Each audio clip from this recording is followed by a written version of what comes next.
A huge thank you for everyone who's come to join us today.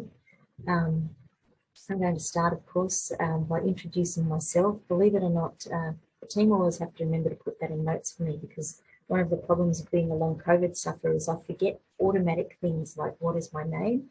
And so they often have to remind me to say my name. And sometimes, believe it or not, that's hard to remember. So for the purposes of today, my name is Liddle. I'm the CEO of SNAICC, a great privilege to lead the National Peak for Aboriginal and Torres Strait Islander children. I belong to the Central Aranda mob, to Jumbunna in particular, the Jumbunna mob, and to the Liddle peoples, my mama's country, which picks up around Rainbow Valley and extends south from there. Wonderful people. My mama's country, the country of the rivers. And certainly anyone who's joined us will hear me talk a lot about my mama's country and the stories that she shared with me, and how important that has been to shaping my understanding of why we need things like Family Matters and campaigns like Family Matters to ensure that our children know those stories and can speak proudly about their families and their mums and their dads and their nannies and their grandpas. I'd like to acknowledge that I am not on that land today. I'm actually here joining you from the ancestral lands of the Yagara and Turrbal peoples in Brisbane. I pay my respects to their ancestors and elders, past and present. So all those brothers and sisters, cousins, aunties, uncles, grandpas, nannies, thank you for having me here. And thank you to all the rooms that we come into today. I recognise all you mods peoples, and I recognise all Aboriginal people in the world. Well, I do, but in the room with us right now, and our allies. Thank you for joining us. And thank you for joining us on a day like today, where we've got the latest release of the Closing the Gap report, which tells us that the gap in the number of children, in Aboriginal and Torres Strait Islander children in out-of-home care is continuing to rise. And again, that is why we have the Family Matters campaign, because that gap, every year we come back to the room and we say the same thing, that that gap is widening. But with Family Matters campaign, we also have the opportunity to talk about what is working and why it is working, and how we can apply those changes across the sector, and how we need the support of our organisations and our allies to help get momentum around what needs to change and how we can change that. So for a bit of context, in case you're not 100% familiar with what Family Matters is, it's a national campaign to ensure that Aboriginal and Torres Strait Islander children and young people grow up strong, safe and cared for in family, community and culture. Through this campaign, we aim to end the overrepresentation of our children in these systems within one generation. So that's by 2040. Central to the Family Matters campaign are our building blocks for change. We know that when our families enjoy equitable access to high quality, culturally safe supports, and when our communities have control over the decisions that affect us, our children will thrive. We also know that this requires laws and policies and practices that are culturally safe and responsive, and governments and services that are accountable to our communities. We know that at the very heart of effective systems is our right to self-determination, because our systems of support and reciprocity have raised our children safe and strong for thousands of generations. This is grandmother's law. We are the only culture in the world to be able to claim more than 60,000 years of successfully raising our children. For decades, our communities have demanded change. They have called for accountability and they've called for healing, so that we can shape a new story for our children. So since its inception, since in 2016, the Family Matters report has endeavoured to catalyse that change. This report highlights the distressing impacts of current child protection systems, but it also recognises the promising work done by our organisations around the country, and offers clear solutions through which systems can be reformed. This year, the report contains 3 focus chapters on areas for Aboriginal and Torres Strait Islander-led transformation. The first is the steps that can be taken towards self-determination in child protection systems. The second is the need for holistic social and emotional wellbeing supports for children and their families. And the third is recognising the intersection of child protection and criminal justice. Today, we will take a deep dive into these 3 focus areas, hearing from Aboriginal and Torres Strait Islander leaders and allies in the child and family sector and the academy. We will have time for questions at the end, and I encourage you to pop your questions into the Zoom chat box.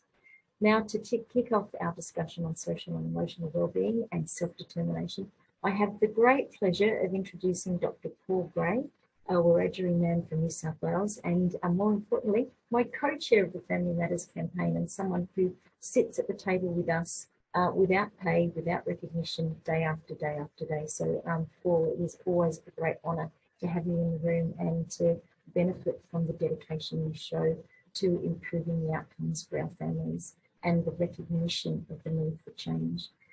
Paul, if you're not familiar with him, leads the Indigenous Child Protection Hub at the Jumbunna Institute of Indigenous Education and Research within the University of Technology, Sydney. He is a member of the Aboriginal and Torres Strait Islander Leadership Group for Safe and Supported, the National Framework for Protecting Australia's Children, and of the Safest Start Coalition, a research initiative focused on improving child protection practice for Aboriginal and Torres Strait Islander infants and families. Our discussion on self-determination will also hear from the other panellists that I'm sure you can see on your screen. So we have with us Jade Lane, the Manager for Family Preservation, Growth and Partnerships at ABSEC. If you're not familiar with ABSEC, it is the New South Wales Aboriginal Children's Group body.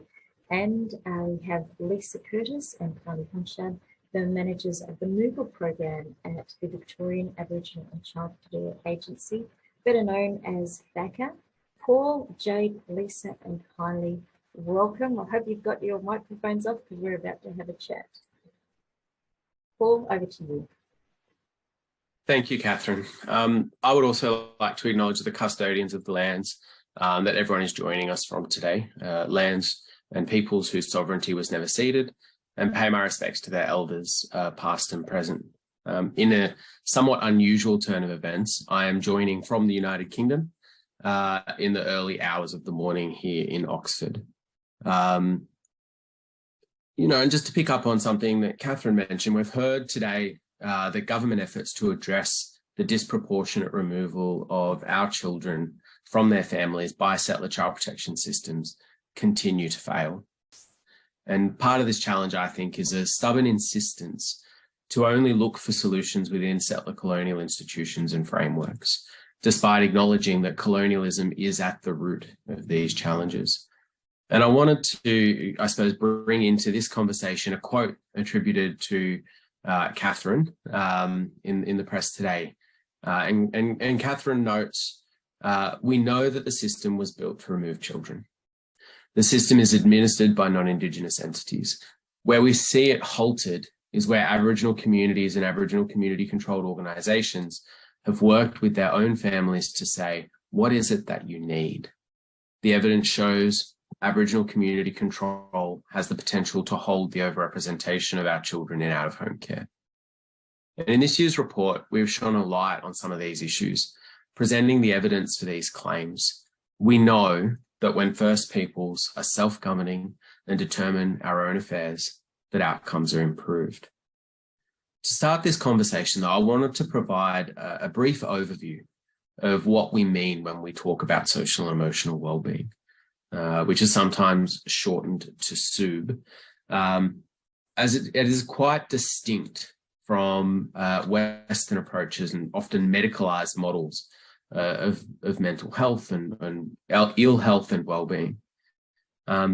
And in part, I think it's our system's failure to recognise these perspectives, this Aboriginal and Torres Strait Islander holistic approach to wellbeing that continues to undermine outcomes for our children. And I think a member of the SNAICC team is going to throw a link to the model into the chat. But we know from Aboriginal and Torres Strait Islander that Aboriginal and Torres Strait Islander approaches emphasise a relational model of wellbeing, such as the one by Graham G. and colleagues. And it's framed in terms of connections to self, to family, to kin, to community, connections to culture, to country, to spirituality, all within the context of social, political, and historical factors. And a key implication of this view isn't just how it expands notions of health and well-being to reflect those holistic perspectives. It also demonstrates how individual and community or collective well-being is so closely interrelated. The circumstances in which individuals thrive is intrinsically related to collective community well-being. For individuals to thrive, the community and the environment in which they are nurtured must be optimized. And when individuals thrive, so too do their communities. And I think the other side of this is, conversely, as sadly we have seen all too clearly, the disconnection from these things causes deep wounds for individuals, for families and communities. And I keep going back to this striking comment that was shared with us from Professor Michael Chandler, who SNAICC hosted as a keynote speaker some years ago. And he said, cultural wounds require cultural medicine. Promoting well-being then means taking clear account of our social and historical contexts. It means taking active steps to address ongoing harms, to address racism, to address the marginalization of our families and communities, and ongoing interventions and violence that our communities face. And it means developing systems and supports that are focused on social and emotional well-being, restoring and strengthening those connections and reclaiming the role of our families and our communities, of our culture in our individual and collective well-being. As I said, cultural wounds, cultural medicine. And yet child protection systems continue to perpetrate harm, to perpetuate trauma for Aboriginal and Torres Strait Islander communities. Contemporary settler colonial child protection systems distance themselves from what they call harmful past policies, yet still hold at their centre settler colonial authority based on their perspectives of what is best for our children. And it seems clear to me from the evidence presented each year through our Family Matters report that current systems do not understand what well-being means to us, what it means for our kids. And this, I think, is where Aboriginal and Torres Strait Islander approaches to SUB need to be brought to the fore. And I personally had a clear example of this in my past year, and I know our Aboriginal and Torres Strait Islander community controlled colleagues, this is going to be core practice for them. But we were working with a family and reviewing a case plan alongside this family. And this case plan was intended to promote positive outcomes for an Aboriginal child. But when we looked at the headings, the way that case plan was organised, it was clear that it reflected the system. It was focused on issues like legal orders and permanency goals and placement decisions. And it felt like it took a little bit more effort to see the child in that case plan, the things that our families and our communities say are important for our children to thrive as Aboriginal and Torres Strait Islander children. And so we rewrote it. We aligned the case plan with social and emotional well-being framework. We focused on connections to body, to mind, to emotions, connections to family, kin and community, to culture and to country. And that's not to say that we deeply changed the content overall, but by changing the way it was framed, we changed the way that we all thought about how we serve this child's needs and how we prioritize aspects that were most developmentally salient to that child. In doing so, we centered the Aboriginal child as an Aboriginal child, and we tried to center their development as a process. And I think this is consistent with the work of Noongar advocate and researcher Jacinta Krakauer and her colleagues. We tried to recognize these connections as a process of culturally connecting in the context of resistance and survival, and a claim for recognition of our fundamental human rights. And central to those rights is self-determination, our right to self-governance and to be free from intervention, to be free from the forced removal of our children. These are the foundations of those political determinants of well-being, in addition to addressing the social determinants. And I think that's really important because for a long time, we're focused on those social determinants. And it's important that we do make clear that those political determinants, those issues of self-determination, are fundamentally a well-being issue. Our communities have consistently called for self-determination in child protection. Most of us will remember the Bring Them Home report more than 20 years ago, called for key reforms grounded on self-determination. That report found that self-determination was the key factor in reversing the overrepresentation of our children in child protection systems and youth justice systems. This is because self-determination works to unpick the impacts of colonisation. Darryl Rigney and his colleagues describe that as upholding the right to self-determination as a holistic process of, quote, whole of nation wellness for healthy citizens. But more and more often in recent years, we see governments adopting the language of self-determination without addressing the underlying breaches of those rights. Governments invoke a weak, passive approach to recognising self-determination, claiming progress and change to distance themselves from past policies while continuing on the same foundations. And as Professor Megan Davis pointed out in the Family as Culture report, these weak forms of self-determination are unlikely to achieve substantive change. It seems rather that they do the opposite, further entrenching authority over our communities. Bringing them home was very clear in stating that self-determination requires more than consultation. It requires more than the participation of our communities in the delivery of government-defined services. It's about our communities' decision-making carried through into implementation. And this means that Aboriginal and Torres Strait Islander peoples must lead the development of the laws, policies, and programs that affect our lives, and to implement and administer these through our own processes. We keep saying the solutions lie in our communities.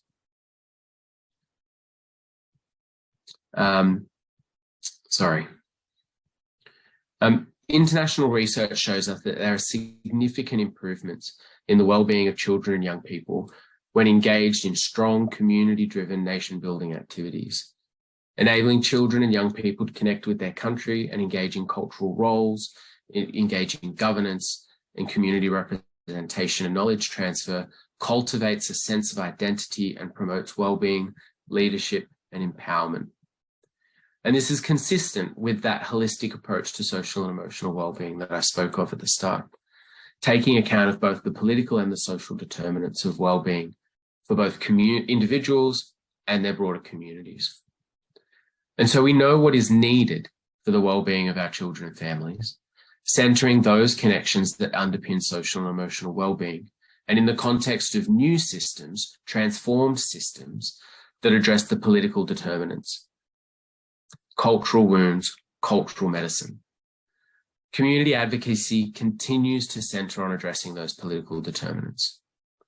And because these transformational changes are how we will ensure that systems for us, about us, are designed and led and overseen by us.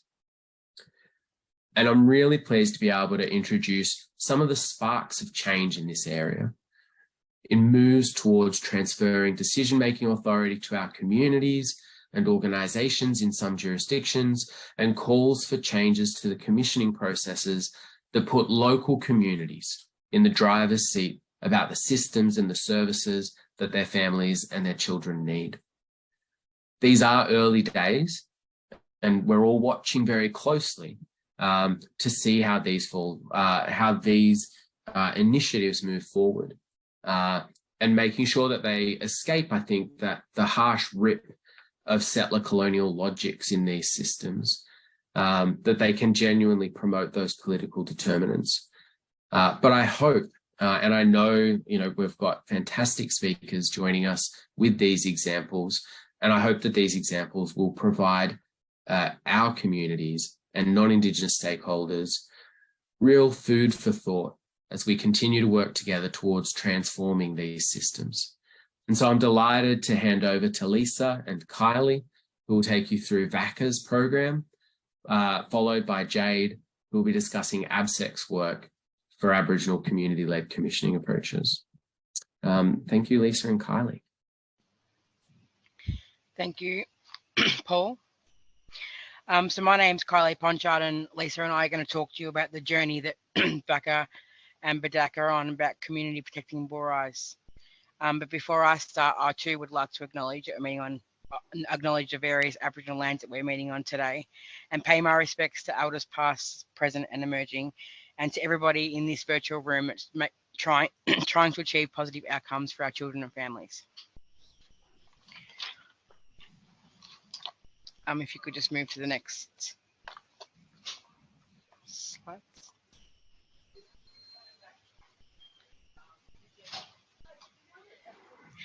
So this is just a quote that talks about the overrepresentation of Aboriginal and Torres Strait Islander children and young people in the child protection system, and it's one of the most pressing human rights challenges facing Australia today.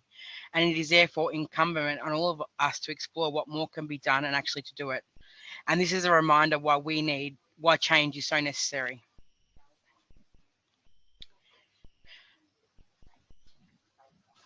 Thank you. So this is just a timeline that shows in 2005 the Child, Youth and Family Act changed the legislation that allowed principal officer of an Aboriginal organisation to be able to take on decision-making powers. And then you can see in 2017, VACA commenced their Noogle program, which allowed the transfers of guardianship to an ACO to take place, and we become fully authorised. And today we're waiting for the legislation to change to allow us to be able to investigate child protection reports that require an investigation. So the name of our program is Noogle, which is a Wurrung word meaning belong. And we've got a quote from Auntie Muriel that our children will know who they are and where they belong. They will take pride in their cultural identity and will grow up strong and resilient. So this is really, I guess, at the heart of our program and our core day-to-day business. So we just wanted to share with you briefly, so if we can go to the next slide, just some of the outcomes that we've achieved and we've seen in Victoria with both VACA and BDAC's programs. And as Paul kind of mentioned, it is early days, but we are seeing some strong positive outcomes. So we are seeing, in comparison to a sample group of children managed by the department in the North Division, when compared to that group of children, the Noogle program has higher reunification rates. And that includes quite a number of children who were previously on care by secretary orders with non-reunification case plans. So where the department had really, stopped assessing whether reunification was viable, and we've been able to get quite a decent number of those children back home with their parents. We've also got lower rates of children transitioning to long-term care orders or care by secretary orders. So they're less children are penetrating further and further into the system than children who are with child protection. The practice approach is experienced by children and families as more culturally appropriate, trauma-informed, timely and responsive. We're better able to engage families so that they have a strong voice in decision-making for their children. We've also have children and families having increased contact with one another. So even though we might have children on case plans where it's not possible for them to return home to their family, we take the view that there's no reason why they shouldn't have as much contact as they can. It's their right to have contact with their family and to know, where they belong and where they come from. So we really review those case plans as soon as we get the children across and look to how we can make that family time more meaningful and more frequent for the children. Obviously, an increase in children and young people's connection to culture and community as they're being managed by an ACO and have access to all the different programs that we offer at VACA. And we've seen an increased parent involvement in court processes, which we think has led to either no or very few contested matters in court. I think it was interesting what Paul mentioned before about looking at case plans, because one of the other things that we've done at VACA is we've developed our own court report and case plan template. We're not using the ones that the department have, and we really have a human rights strength-based sort of positive language in those reports, and we think that that's really helped us, you know, articulate to families what our concerns are, but really give them hope, because we talk a lot about strengths in those reports. So just moving on, I guess, so in terms of the current ACAC programs, where each of the organisations is funded to work with 108 children who are on protection orders. And as Kylie mentioned, we were hoping that the legislation was going to get through this year, but it hasn't. So we're waiting to enable us to undertake investigations of child protection reports. And we've this program is going to be called Community Protecting Boor Eyes.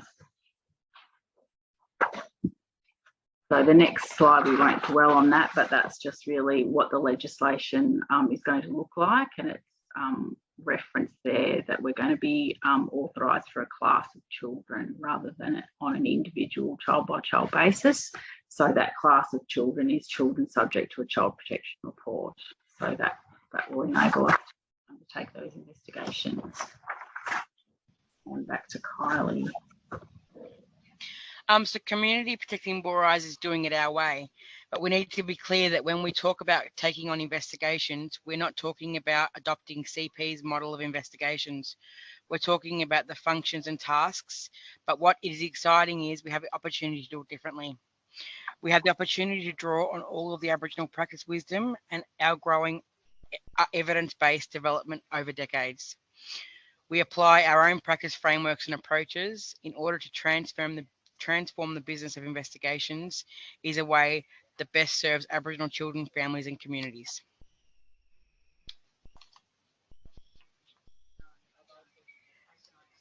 Next slide, please. So this is Noogle's practice approach. It's called the Yinga This Way, and that, I just want to acknowledge the artist, Emma Bamblett, who's a Wemba Wemba woman.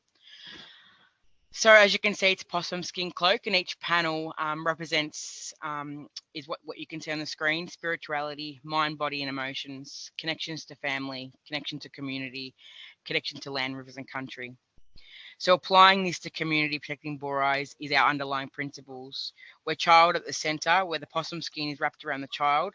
Human rights is a holistic human rights related to each and their cultural determinants of health and wellbeing. And self-determination is a holistic self-determination of child, family, community, and echoes.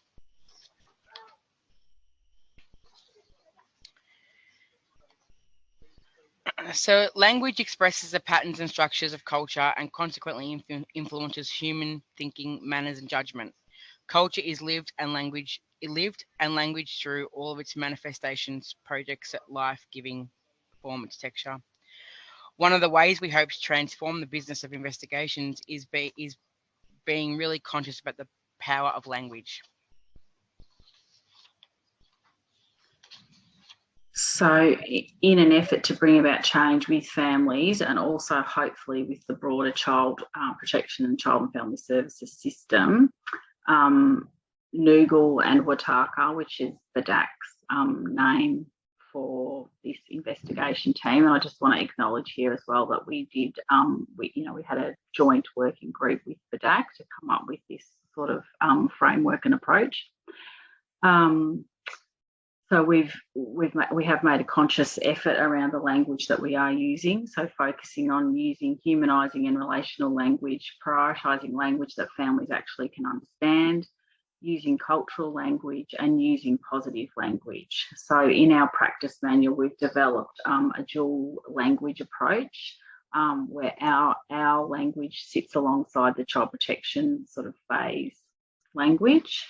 So we'll show you an example of that if we can move to the next slide. So rather than using the term investigations, we're going to be talking about understanding story. And this phase is about connecting and exploring together with purpose. We bring to this phase a spirit of non-judgment and curious questioning.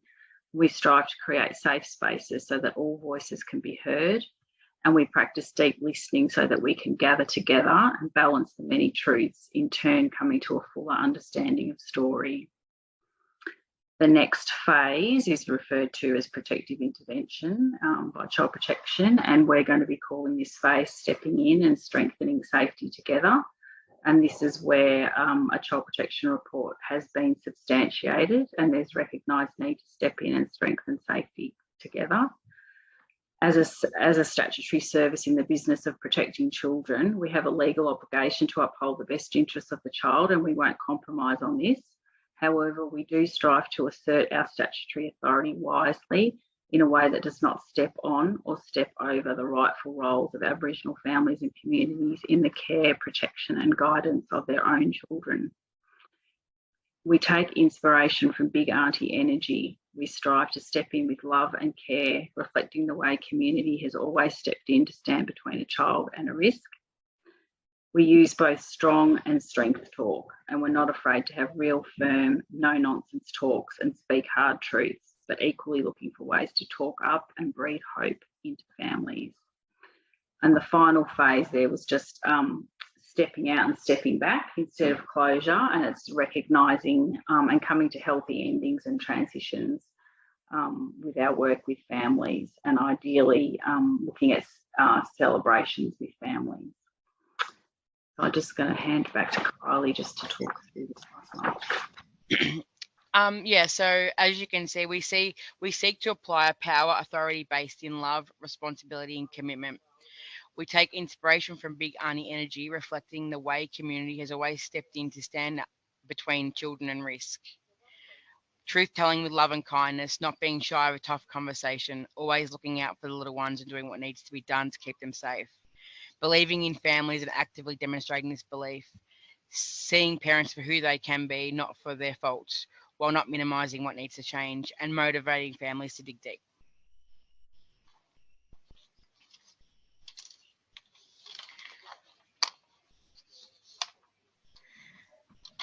And this final one's just, I guess, some more work we did around looking at different sort of language and different types of talk.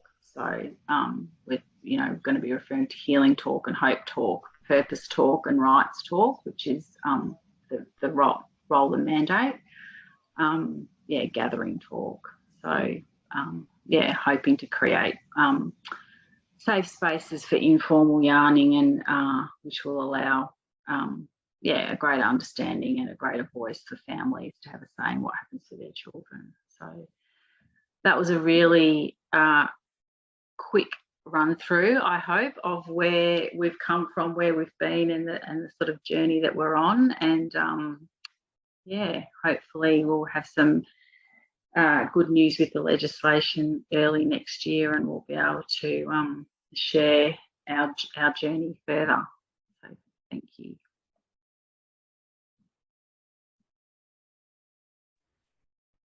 Thank you for that presentation. We are running a wee bit behind time, so we are going to have to ditch the Q&A because the presentations are so awesome and we want to hear as much as we can from our speakers. I think at this point in time, we'd like to introduce Jade. Thanks, Catherine. I'd just quickly like to take the opportunity as well just to acknowledge traditional owners on all the lands on which we're coming from across today. Just pay my respects to elders past, present and emerging, and acknowledge our Aboriginal children and young people in care today. If we could just move to the next slide. So I'm Jade Lane, I'm the Manager for Family Preservation and Growth and Partnership at ABSEC. And I'm just going to share with you today a little bit about our Aboriginal-led commissioning project. So the commissioning approach was developed as a way to address escalating community concern over the alarming overrepresentation of Aboriginal children and young people across the system of care in New South Wales. You may know that we've been working on this for 3 years. We've been leading the Aboriginal-led commissioning as a new way forward to support Aboriginal children, their families and community so they experience better outcomes and thrive. We're commissioning for better outcomes by investing in Aboriginal children and their families, and this is unique and innovative. So under the ABSEC commissioning framework, we've been doing a number of things. Building evidence-based commissioning opportunities to support Aboriginal children and young people impacted by the statutory care system for better outcomes, working alongside end service users, sector practitioners and government partners to build on the strengths and resourcefulness of Aboriginal families to address community concerns, co-designing and seeking co-investment in solutions that Aboriginal families in New South Wales want, and commissioning the co-designed Aboriginal guardianship support model, which is now being delivered by 2 Aboriginal community-controlled organisations, Minderibba Local Aboriginal Land Council and Tharawal Child and Family Centre. The AGSM, so the Aboriginal Guardianship Support Model, is the first initiative being trialled under the ABSEC commissioning framework.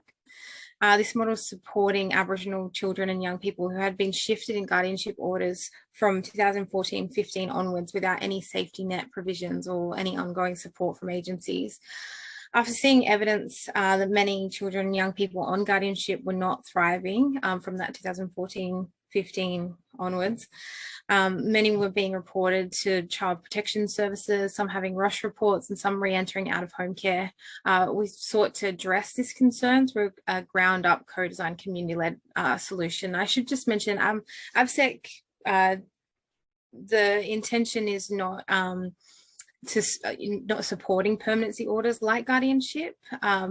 When, and we might talk a bit later about our focus on the TEI and family preservation space, but we do want to leave Aboriginal children and young people affected by the shift to guardianship behind.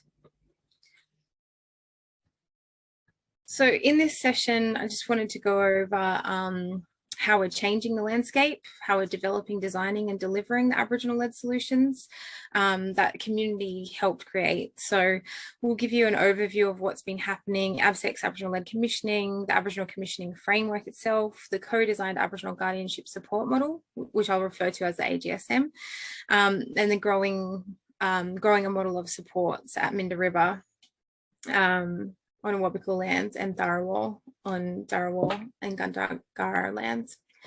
So ABSEC, its board and members, sector practitioners, community collaborators, government partners believe that we needed to do things differently to get results for what people want, and the commissioning was a way to do that. So if we can move to the next slide.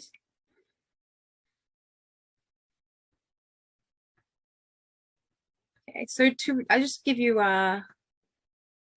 I think we skipped a slide there maybe. If we go back. Oh, there we go.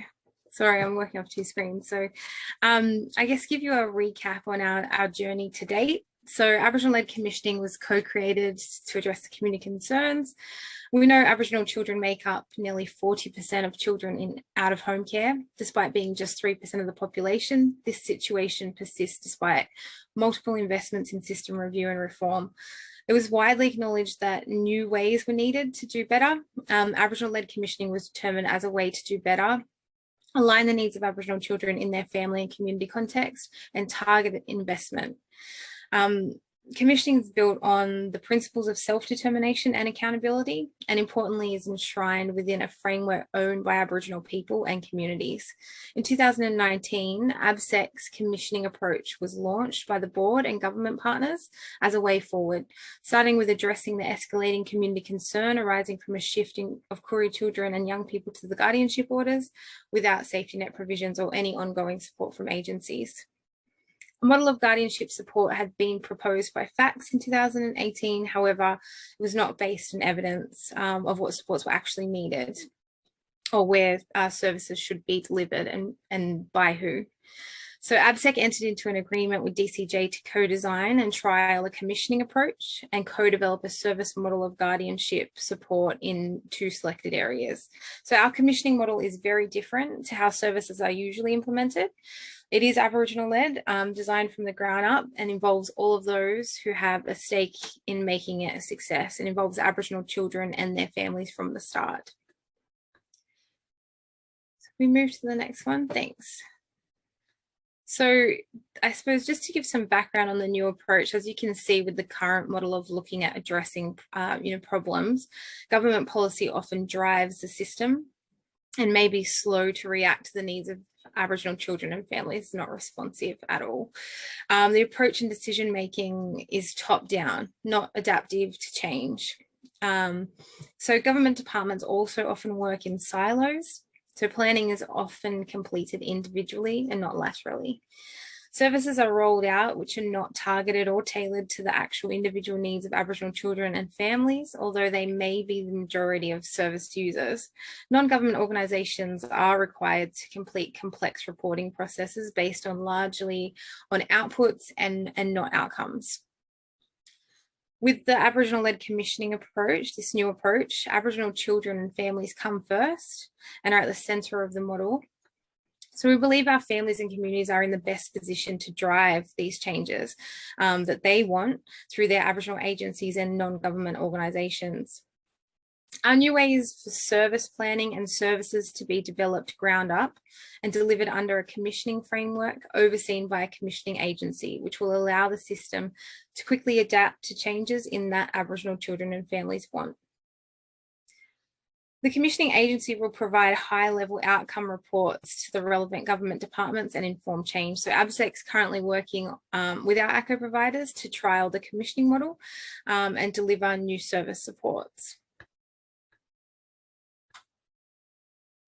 So if we move to the next one, so you can see this is our, our model. So we started our commissioning process about 2 years ago, I think, as I mentioned before, with end users at the centre of the activities. Their lived experiences, insights, advice and ideas on better outcomes were key and core to the co-design of solutions. The ABSEC's commissioning framework model is being trialled from the end of 2021 to 2023 through the Aboriginal Guardianship Support Model.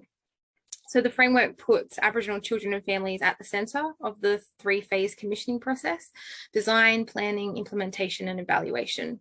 The design planning phase builds evidence around a community issue that may be addressed through a commissioning approach, where the early data and community are telling us there is need. The evidence is consolidated and defined.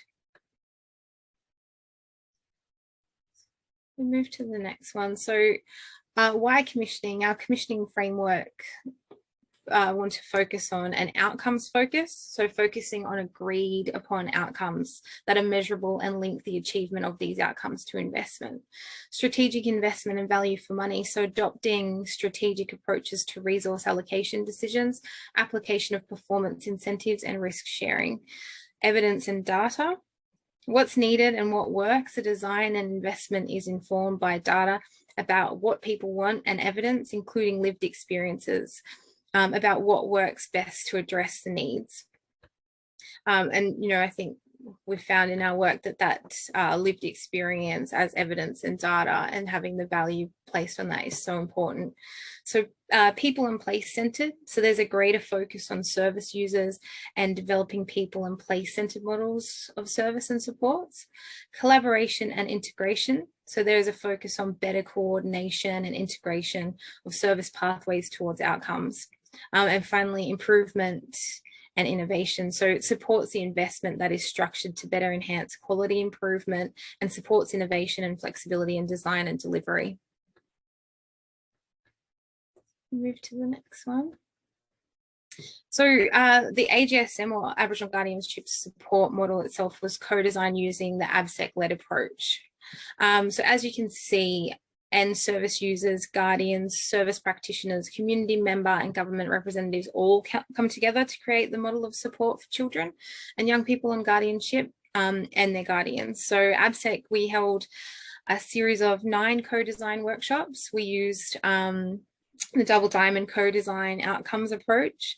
So discover, define, develop, and deliver to co-create a solution.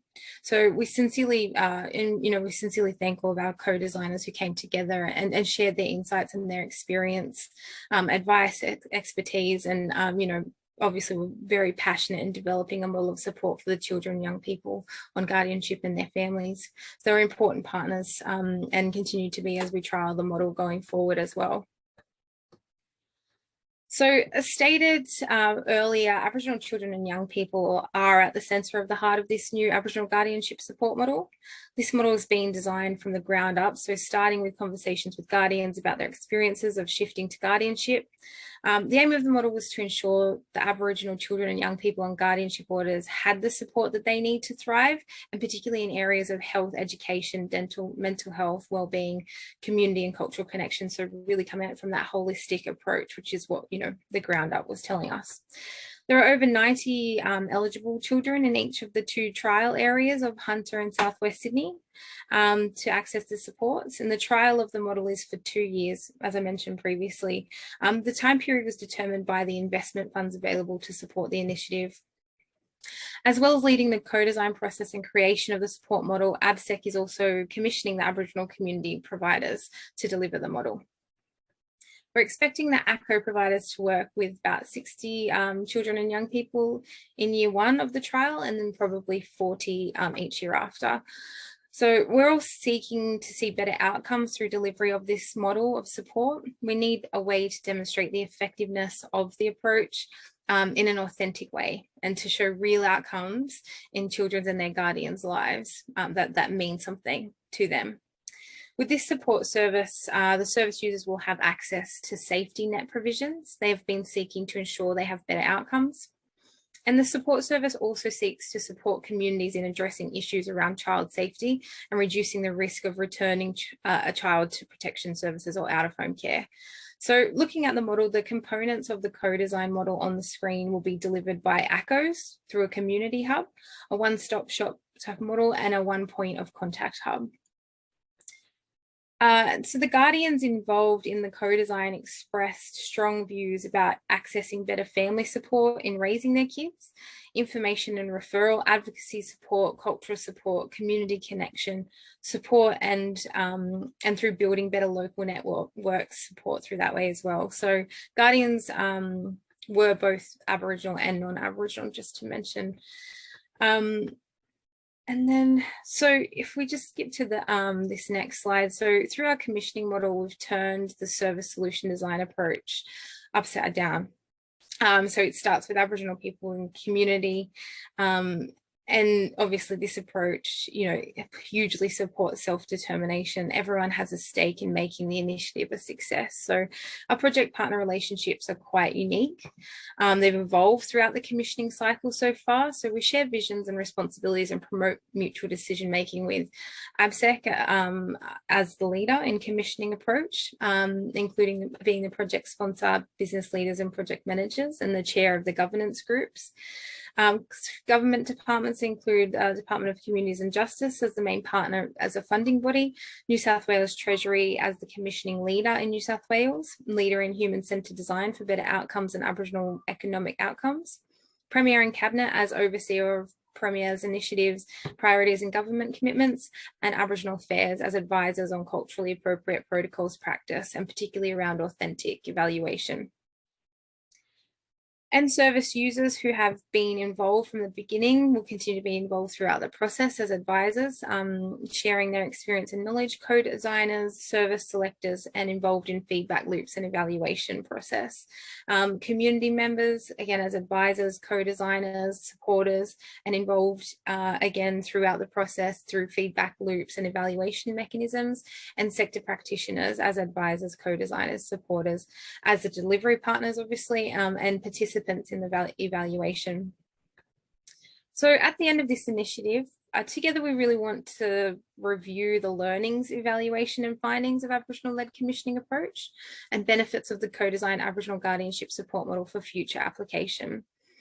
So we've gone out to do things differently. We've set out to do things differently, investigate issues that communities are concerned about from their perspective around their lived experience, design local solutions with them, and to work under new partnership arrangements to fund and deliver services for better outcomes. So this also includes, I suppose, providing different ways of people, I guess, telling their story to be able to, to be funded. And that's really what we're moving towards. So that's kind of our commissioning program at the moment and the AGSM. Moving forward, where we are looking at our co-design through our family preservation, Aboriginal family preservation framework, what that looks like and how we can sort of build on this process to really build the self-determination and empowerment in that area, and really also to how we can sort of have that come at a more holistic point of view. How does TEI fit in with family preservation, and then how does the Aboriginal-led commissioning really empower organisations? For example, in engaging that we've done, a lot of organisations or ACOs are already providing outcomes in family preservation. However, they may not be running what's called a family preservation program or being funded for, what's considered family preservation. However, they have many programs that are actually seeing outcomes that directly relate to families staying together. So that's where we're moving to in the future. I'll stop talking now. Thanks everybody for listening. There's just some details there as well if you wanted to get in contact with us to learn any more about our commissioning project. Thank you, Jade. I will flag we are over time, so I'm not going to talk very long while I introduce our next guests. We do lose the link in about 7 minutes. So our next up is James Bofi, Dr. James Bofi, and Dr. Tatiana Corrales. Both of them have worked alongside Jacinta Cracker and Paul, who you all met earlier, for a special chapter in the Family Matters report. And that chapter focused on antenatal child protection involvement for Aboriginal and Torres Strait Islander mothers in the criminal justice system. I'd love to tell you more about them, but I think we need to hear from them. It's far more important to hear from them. I'll hand it over to you, James and Tatiana. Thank you. If we just pull up the slides, we'll get going and at a cracking pace, I think, at this stage. Yamadu Marang, Mujigawan, Yuindu, James Bofi, Baladu, Gunungara, Gibir, Yinjamara, Nati, Larrakia, Mayambu, Narambang. So I'm coming from Larrakia country at the moment, up at a conference in Darwin, which is great.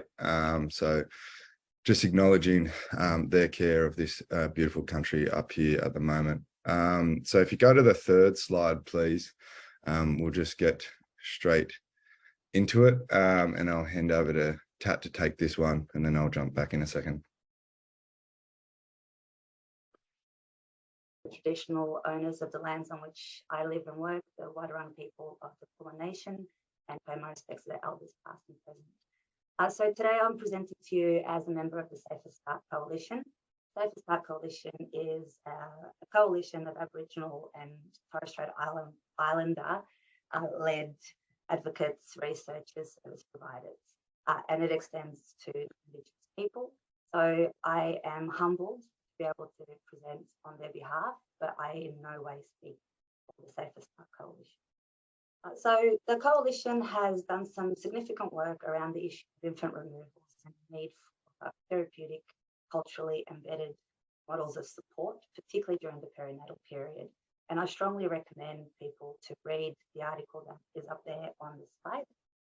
The article outlines there the Safer Start Coalition's call to action, which very briefly is the need for significant reform within the child protection system to address not just the overrepresentation of Aboriginal and Torres Strait Islander children in out-of-home care, but importantly, the increasing numbers of infants being removed from family and placed in home care. And to achieve this type of reform requires a commitment to embedding culturally informed therapeutic approaches designed and led by Aboriginal and Torres Strait Islander communities, and to address rather than continue to punish the social determinants of First Nations people trauma and ongoing contact with child protection systems. think that's enough for now. So in terms of setting the scene, while we're focusing on infant removals, there's a link to the Family Matters campaign and the overrepresentations of First Nations children in out-of-home care. So this link between criminal legal services and child welfare systems is a pressing issue for First Nations communities. With this overrepresentation into coercive systems of government, it's not a coincidence. Like child protection and out-of-home care, First Nations have a long, disproportionately targeted by carceral systems. This continues to see injustices such as state abuse in care. Furthermore, criminalised women in Australia at increased risk of child protection intervention by virtue of their contact with criminal legal system. In fact, it is to be argued that child protection system is integral part of carceral state, where punishment, control, containment and surveillance are deployed to punish certain types of women and certain forms of mothering. Most significantly are the impacts of infant removals. Significant grief and loss are largely unacknowledged by the system and by departments. Grief is and impacts of women's functioning across multiple domains over time, and the unacknowledged grief associated with having a newborn or baby infant forcibly removed is not addressed within child protection or criminal legal services. The impact of this infant removal leads to, again, overrepresentation in another system, in out-of-home care, more likely at this current stage to spend longer times and periods in out-of-home care with the recent permanency. Critically, evidence of reunification for First Nations infants is very unclear. And also, in terms of what came out today, they're trying to move our kids into systems and agencies, departmental agencies that like Western Sydney at the moment, who has had their accreditation refused at this stage. Jacinta. So to pick up on some of the content that James just covered, if we focus specifically on the extent of infant removals, I won't harp on about this too long because it's detailed quite clearly in the Family Matters campaign and also in the paper that was co-written by Jacinta, James, myself and Paul. What we see here is that there is significant overrepresentation of infants, so that's children under the age of 1, First Nations infants who are entered into out-of-home care. So the dotted line represents the rate ratio of 1. If there's parity between Indigenous and Aboriginal and Torres Strait Islander and non-Indigenous children, you wouldn't see much of a deviation from that dotted line. What we see, however, is that there is significant deviation, particularly in Victoria and Western Australia. So looking at Victoria in particular, which is where I'm based, we see that infants under the age of 1 year old, Aboriginal infants, are 24 times more likely to be removed and placed in out-of-home care than non-Indigenous children. That is a significant and gross overrepresentation just on that one indicator. This has significant implications beyond simply the overrepresentation of First Nations children in care. We know, for example, that Aboriginal and Torres Strait Islander children are not just more likely to be removed, placed into out-of-home care, they're also more likely to spend longer periods of time in out-of-home care. And although the data is a little bit patchy, there are some indicators that they're also less likely to be reunified with family. So the fact that we're seeing such young children at such high rates being entered into out-of-home care is a significant cause for concern. So again, moving with the this graph here showing, I suppose, First Nations women are 23 times more likely than non-Indigenous women. Despite this, First Nations women only representing 3% of the total population. With this, the majority of these women entering prisons are mothers, are connected to a great number of people through kin and kinship systems. And the concepts of motherhood is wider than a Western understanding in terms of motherhood stemming from nuclear families. So the flow-on effects of this incarceration, and then again following in terms of infant removals and the dislocation of that, again is happening at higher rates in comparison. Sorry, I'm just moving fast. I can't move. Oh, here we go. Sorry about that. So what are some of the key issues at the intersection of these two carceral systems? I'm going to focus specifically on Victoria because that's where I'm based and that's where my research is based as well. Although I do have to point out that a lot of the issues raised in this presentation do extend across other states and territories. So we know that, and most people here, I presume, would know, First Nations women are the fastest growing population within Australian prison systems. In Victoria, the incarceration rate of First Nations women increased by 150% between 2001 and 2021. And during the same period, there was only a 10% increase in the incarceration rate of non-Indigenous women. So that is a significant discrepancy that we see just there. We know that the status of women in prison as mothers and primary caregivers is an area where data collection is patchy at best. We don't have very strong estimates about the number of women in prison who do have primary carer responsibilities for dependent minors, let alone the number of women who identify themselves as mothers. The Australian Institute of Health and Welfare did a study a couple of years back on prisoner health across Australia, and they estimated that about 50% of women in Australian prisons had primary caring responsibility of at least one child at the time of that data snapshot, but estimates vary quite considerably.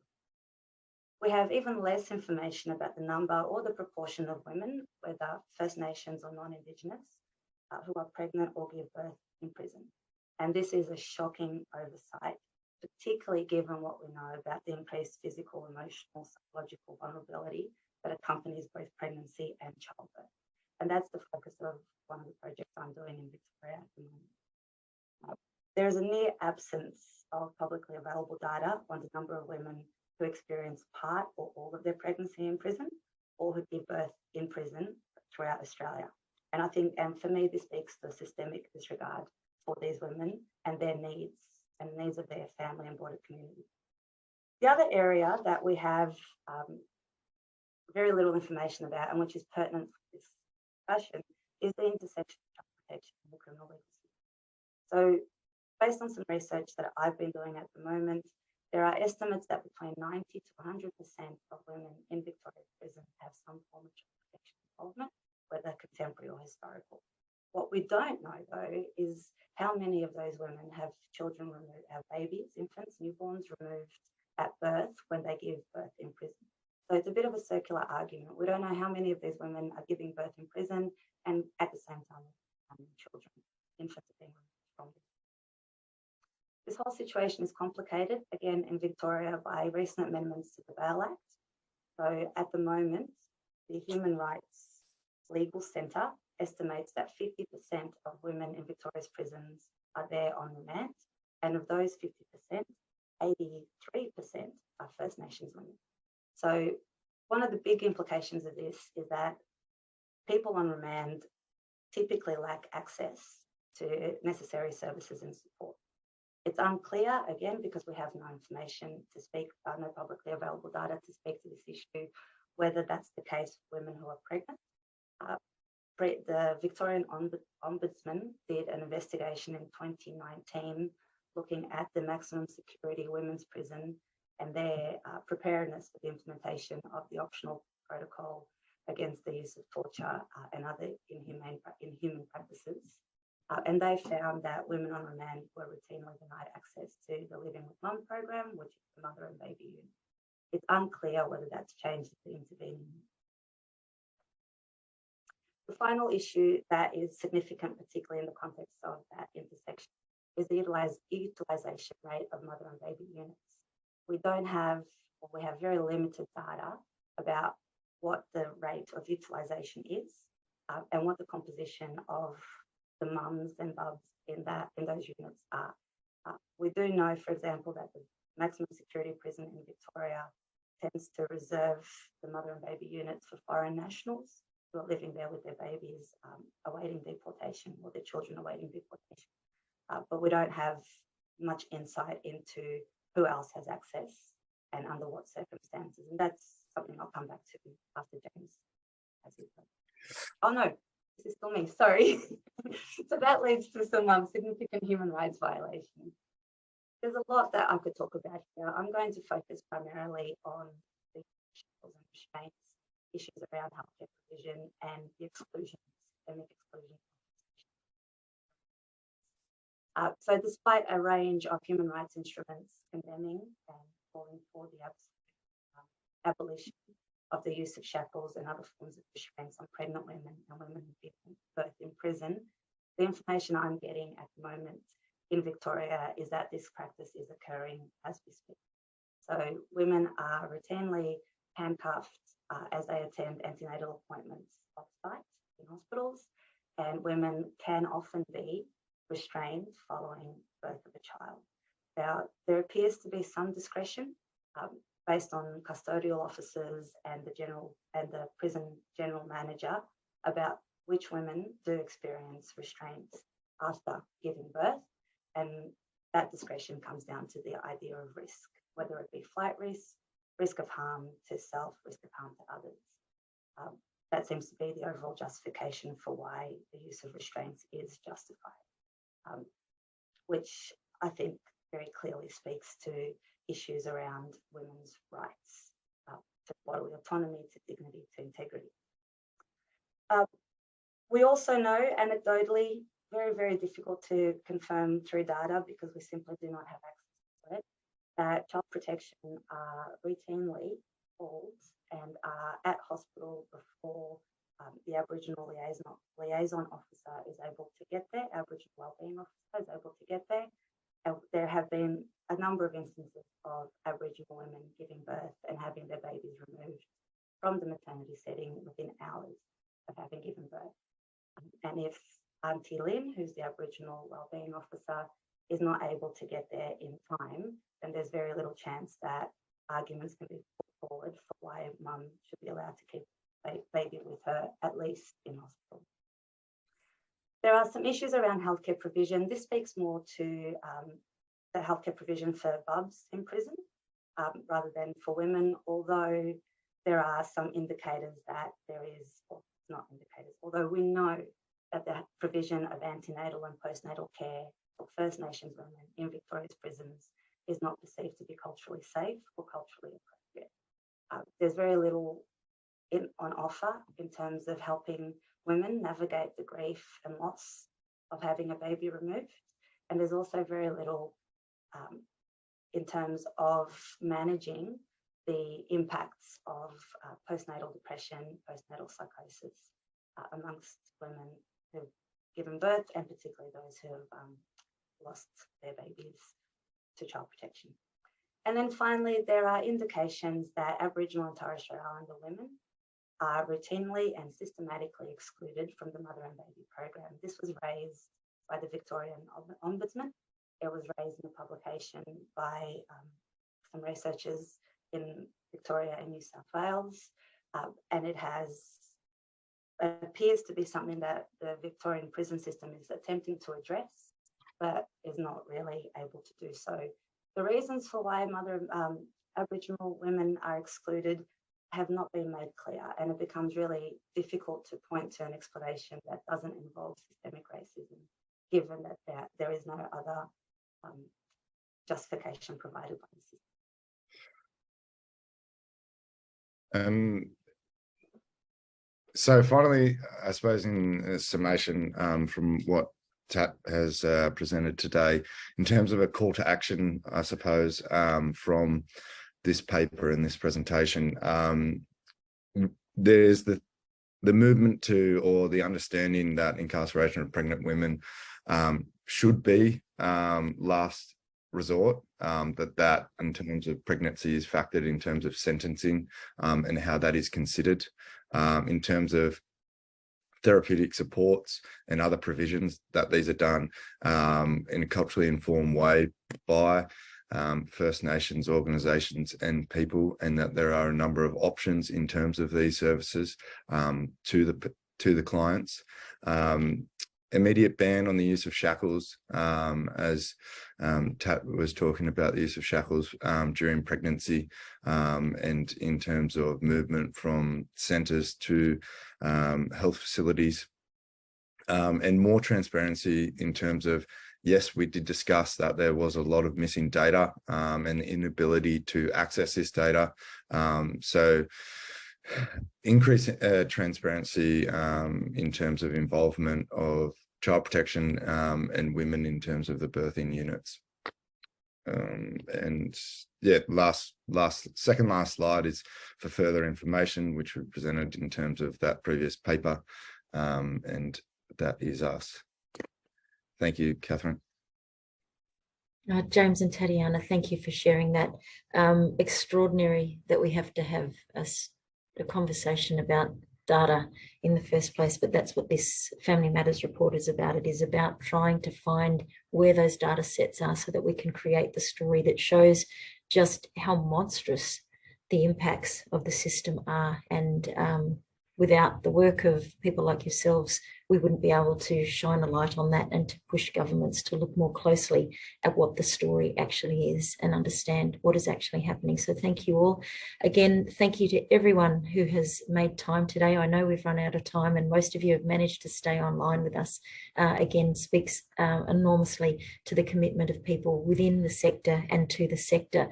The Family Matters campaign does continue, and its commitment remains to our children and to celebrating and promoting our strong communities, our strong culture, and more importantly, advocating for stronger children. Thank you. We encourage you to continue to engage with the campaign, sign up to the campaign, talk to your allies, sign up to the statement of commitment, and to work with your local Aboriginal community controlled organisations and your local peak bodies, and of course the National Peak Body. We're going to say goodbye for now, but thank you everyone for making time to join us and to be part of trying to write a different story. Thank you everyone.